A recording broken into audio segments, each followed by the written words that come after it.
First of all, let me just say that I deny everything, even the parts that are true. There's a horror and a reality and an edge that makes this book so powerful. I read it and I said, Steve, you're going to get sued.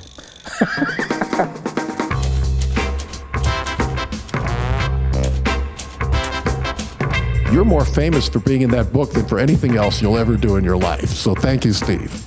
I had a couple of patients who decided they couldn't see me because they found out who I was in the book. Emotionally, it's all true. And if that were not so, we wouldn't be here today. The book wouldn't be in its 40th printing. It wouldn't have sold 3 million copies.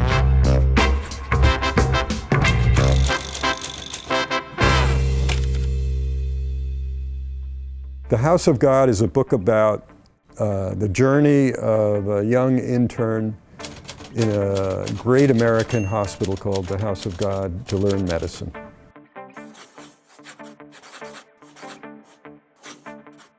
The internship year, which was 1973-74 at the Beth Israel Hospital, it was such a brutal and dehumanizing experience that I had one of these moments where you say, hey, wait a second, this isn't right. Somebody ought to tell this story, and I guess it has to be me.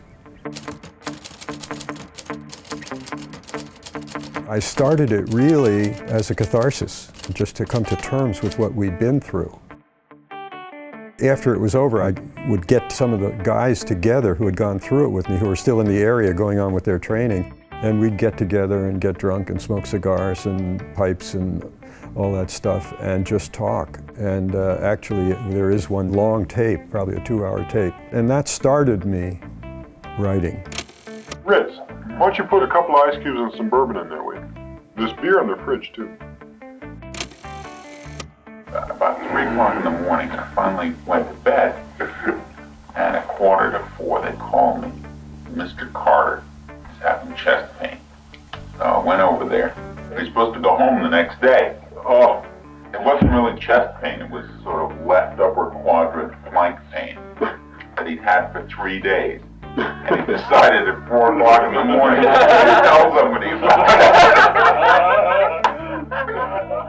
After I had something, I would have them come over and I'd read it to them, and we just, it would be another party. I came in the morning, and there's Brett, looking like he'd been shot out of a cannon.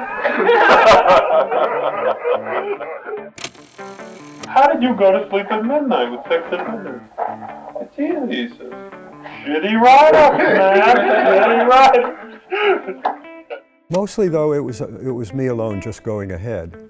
And every morning, I would get up before I had to go to my psychiatric training, and I would write some of it. And I never even considered that it would be a book or I'd get it published. I mean, when I look at what I wrote, it's just, single space, typewriters, cigar stains, ashes, rings from booze, and God knows what else, just that you could hardly read it. And I thought that was it, and I just sort of kept going for a while.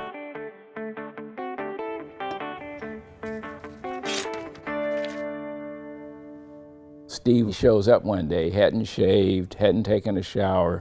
He looked a mess, and he says, I did it, I wrote the book, I wrote the book.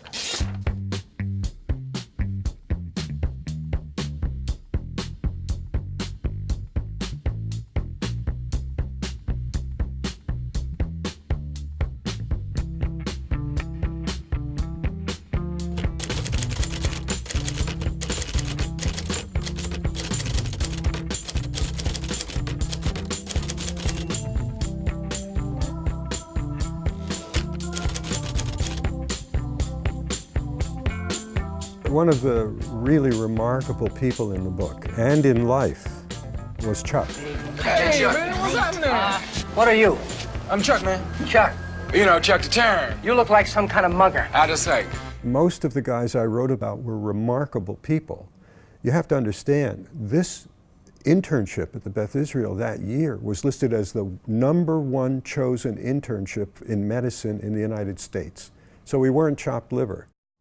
I was a National Merit finalist in high school, and I was actually more interested in playing basketball than I was in most anything else. But one day, somebody came from Oberlin College, and he had about 5 or 6 of us in his office, and he gave us a postcard to fill out to see if we would put in an application and that kind of thing. They sent me back the application, and it was actually with little effort. They said that I had a full scholarship to go. So Steve sort of embellished everything after that. And how did you decide to go to medical school? Same thing, same exact thing. My senior year, I get this postcard from University of Chicago. Want to go to med school in Chicago? If so, fill out and return this card. That was all. No medical board test, no application, no nothing. Full scholarship, 4 years. And the House of God? Same thing. Chuck had 2 qualities that were wonderful that I didn't. He was calm, and he was competent. I had been at the University of Chicago. They had us 4th-year medical students act as basically interns. So when I got to BI, I really had a lot of experience in IVs and a lot of procedures.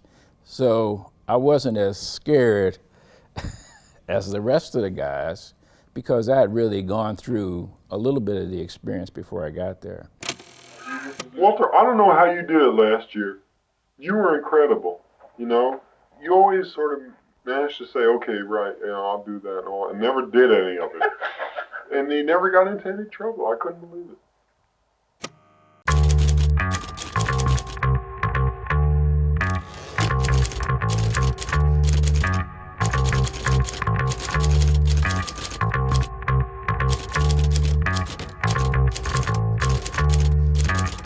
The Runt.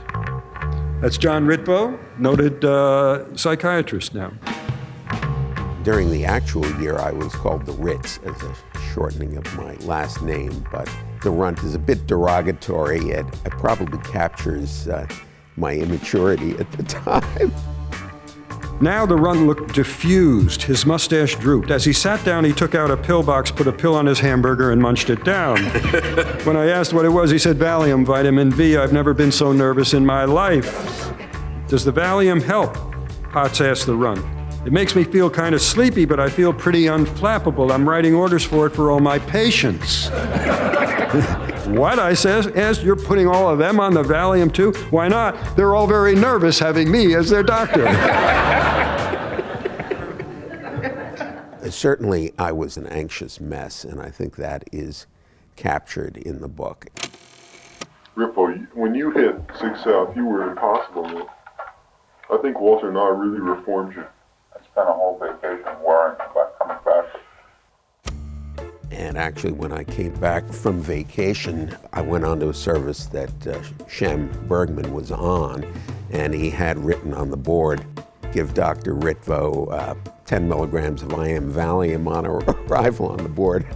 But my experience with him and with my fellow interns, but I think particularly with him, was really central to helping me overcome my anxiety and get grounded. And I think one of the things that's captured in the book was one night I went down for an admission and the patient died in the ER while I was interviewing him. And I came back up to the ward and I was just looking awful. And Bergman came along and he said, so what's the matter? I said, I just went down to the ER to get an admission and the guy died right there in front of me and we couldn't resuscitate him. He said, hey, you should be happy. You got credit for an admission and he's off your service already. So that was very helpful. I used to say there's no admission like no admission. You would say there's no admission like a dead admission. The other thing you have to understand is I was a little older, but most of us, when we entered 1973-74 in our internship in the House of God, we were 26. We were infants looking back. We knew nothing. how did they trust any patients with us, you know?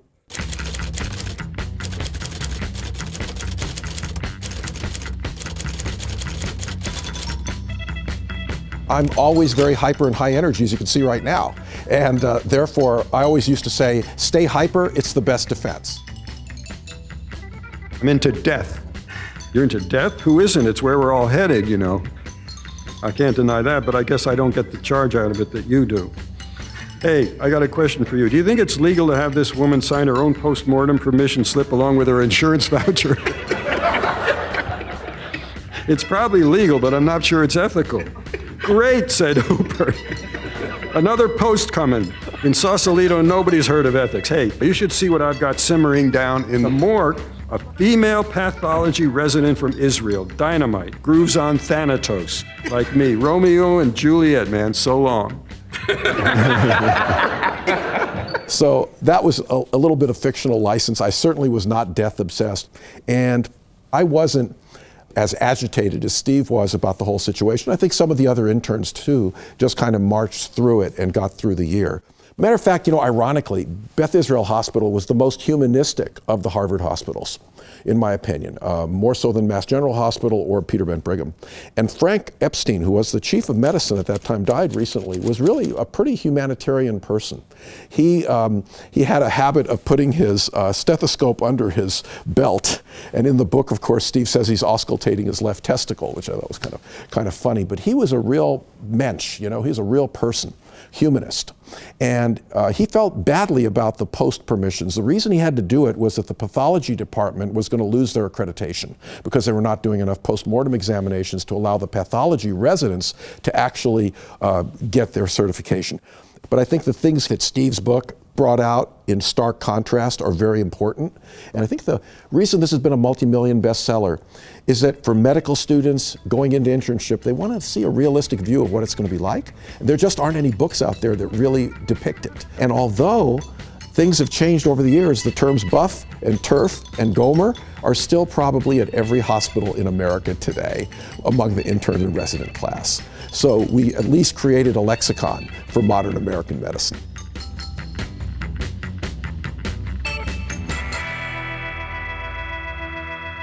It really rushed out of me. I did it out of pure joy. It was I'd never written a novel. This was a very wonderful experience because of all of the pent-up feelings, all of the absolutely chiseled recollections.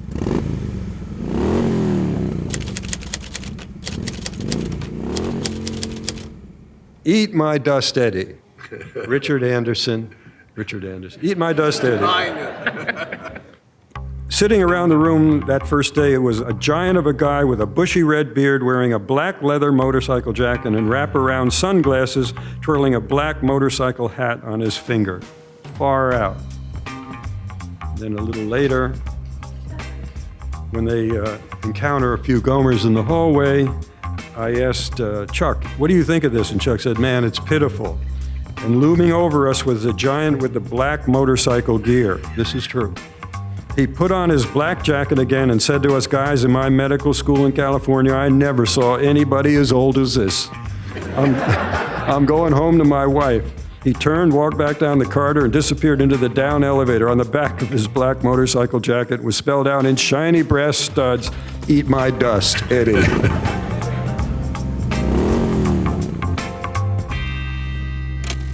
I was in the MICU. Anderson's sitting there wearing his black leather jacket, you know, with "Eat my dust, Richie" on the back, writing up these orders on this horrendous case from the SICU. Every organ system you could name had terrible disease in it. You needed really extensive orders to try to treat her, you know. Nobody knew what was going on. Anderson had written 3 lines: admit to 4 North, routine vital signs, and then some third line, something or other. He says, have you gone absolutely crazy? You can't do this. These aren't orders. What the hell are you doing? He goes, give me that pen, you know. I've never seen that. He was in bad shape, that guy. I mean, Steve is a brilliant writer. I thought that no one can question that. And a lot of the humor comes from his recounting of the episodes. But it is also true that gallows humor was the currency of our relationships. And it was the way that we coped. And we did need to cope to deal with our impotence in the face of human suffering. So, you know, at the Beth Israel, the privates were the king. So if you had these transfers in and your attending was there, that was one thing. But when the private guy put a patient in, you had to do exactly what they told you to do. And there was one guy who was doing cryohypophysectomy, that is freezing the pituitary gland, because there was some connection between growth hormone and the retinopathy that type 1 diabetes patients would have. These are young people, 20, 25 years old, going blind. And they would be flying in from all over the country to get this procedure. Well, it had already been shown the procedure was useless, yet we still had to keep doing all the orders and keep doing the procedures. At the end of the year, he gave us a gift of a gold cross pen. And we all felt conflicted about that. We were being forced to do something that we really thought was unethical. In fact, we had nothing but contempt for physicians that we saw in the hospital who were providing lousy medical care. We had utter contempt for them, and part of the rage that you see in the book is expressed for third-rate doctors providing fourth-rate medicine. But I think it's fair to say that we were equally committed to two things. One is we came to Beth Israel with our ideals largely intact. And I can't say that we left with our ideals intact, but certainly we fought to preserve them as hard as we could. The other thing is that in the intensity of those relationships, we took care of each other, not emotionally and so forth, yes, and with humor, but the point of it is, if one of us didn't do our job well, not only were we shortchanging the patient, we were shortchanging the next guy who was taking care of that patient. So I think we all love the book. I think we were all proud of the book. I think it helped us integrate the experience. I think it helped us see it through not only Steve's eyes, but the eyes of some of our colleagues. And the emotional truths that are so vivid in the book, it was very helpful for me to see those depicted in that way and not to think of the challenges or the issues or the scars as my personal experience alone or my personal failings or weaknesses, right?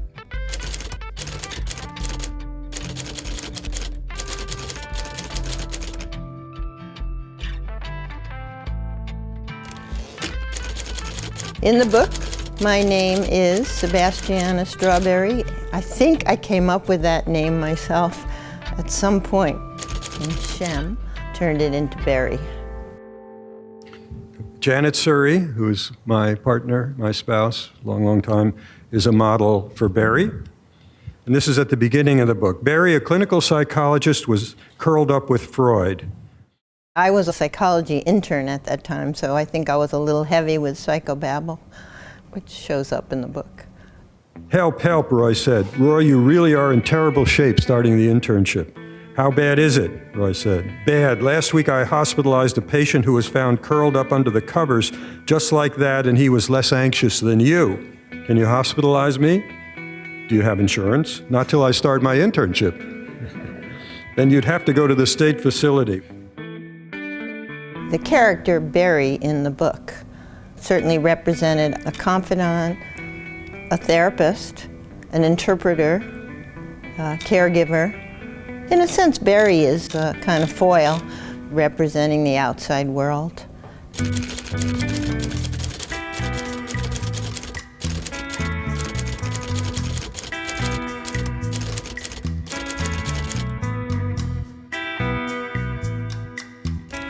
The truth is, I did go into the house of God.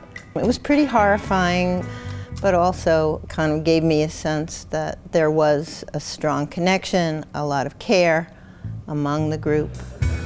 I just want to say one more thing, because I think as much as you love all the controversy about this, the thing that was most upsetting was people saying you didn't take care of patients well. And I feel like all of them were just incredibly devoted, and you too, that none of this was about acting out as a doctor.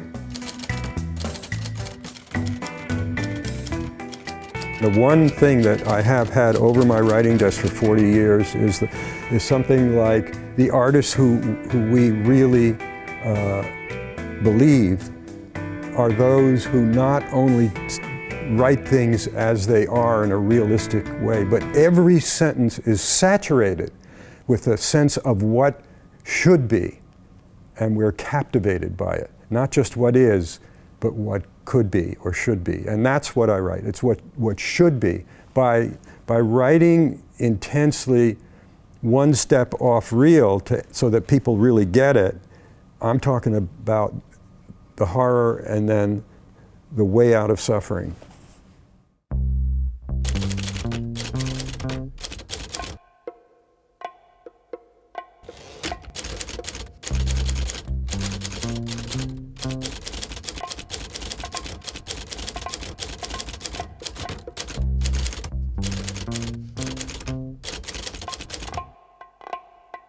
So who was the fat man? I don't know where he came from. Just there he was. And he said, you better write me. You know, law number 0, write fat man. And I'm there, and I never had a problem with any detail of him. Listen, guys, there are a number of laws in the house of God. Law number 1, Gomers don't die. Law number 2, Gomers go to ground. What does that mean? They fall out of bed. This is a wonderful thing that happens sometimes, this great creation out of a bunch of stuff that is an individual character who takes on a life of his own. After the book was published and been out a while, I kept getting calls for sightings of the fat man all over the United States and the world. Some would say, oh yeah, I knew the fat man. There's a guy who says he's the fat man in Iowa. Oh yeah, and so Australia, there's a guy who says he's the fat man. The truth of it is that there was no particular fat man.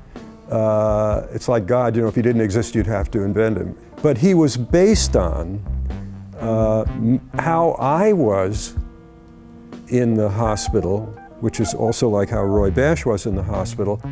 I saw him as an amalgamation of 4 or 5 of the junior residents who we really idealized. You know, they were there with us and they helped us. Now, the problem with the turf is the counter principle called the bounce. It's always possible your turf may bounce back on you. The secret to eliminating the bounce is the buff. Buff? What happens to a car when you buff it? Looks good. Exactly. You gotta buff your turf so it doesn't bounce back on you. Now, what is the first law of the house of God? Gomers don't die. And the second? Gomers go to ground. There's hope. There's hope in this book. And it comes a lot from the fat man. Be with the patients. Those are the words in the book. I didn't know what I was doing because there was no fat man. But being with the patients was important. And we're with them so that they feel some part of a grand nutty scheme. With us, they feel part of life. One of the incredible, wonderful coincidences about the time, 73, 74, is that was the last year of Richard Nixon. That was his impeachment year. And so it was natural for me throughout the book to describe kind of what was going on. We go into a patient's room, and, you know, we'd start to examine the patient as the team in the morning, and then you'd look up at the TV screen, which was always on. Nixon, I am not a crook, you know, and everybody say, oh, okay. And then you'd go back to, you know, it was everywhere. Not only was it and he everywhere with this vice closing in.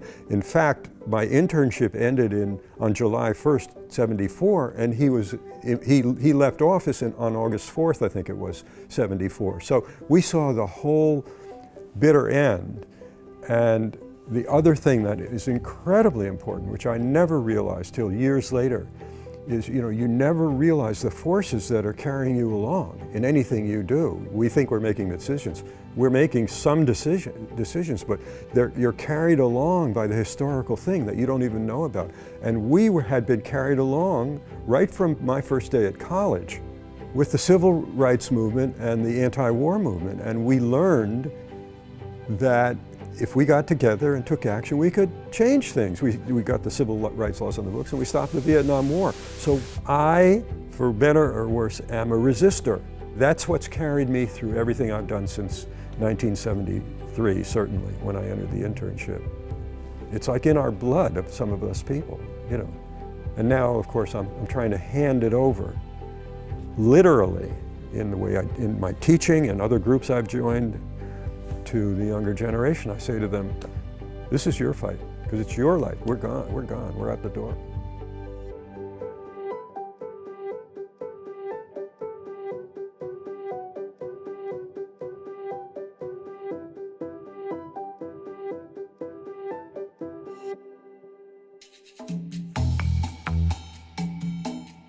If you look at what was happening with the Gomers, they were people who came in with abnormal lab tests, but they weren't being treated as people.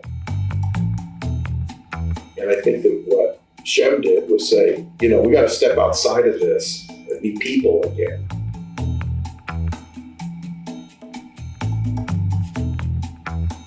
Well, as far as taking care of the patients, I think we were pretty good. We took care of the patients, but we gave them a lot of grief, the administration.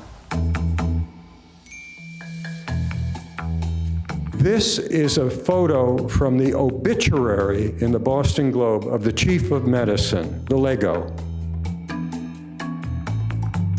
He hated me. The last person he would want in his obituary was me.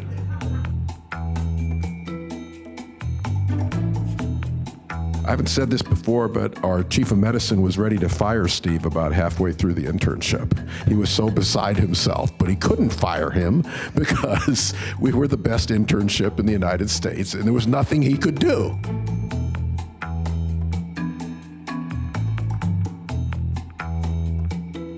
We were literally like Saturday Night Live writers going back and forth and giving jokes and stuff.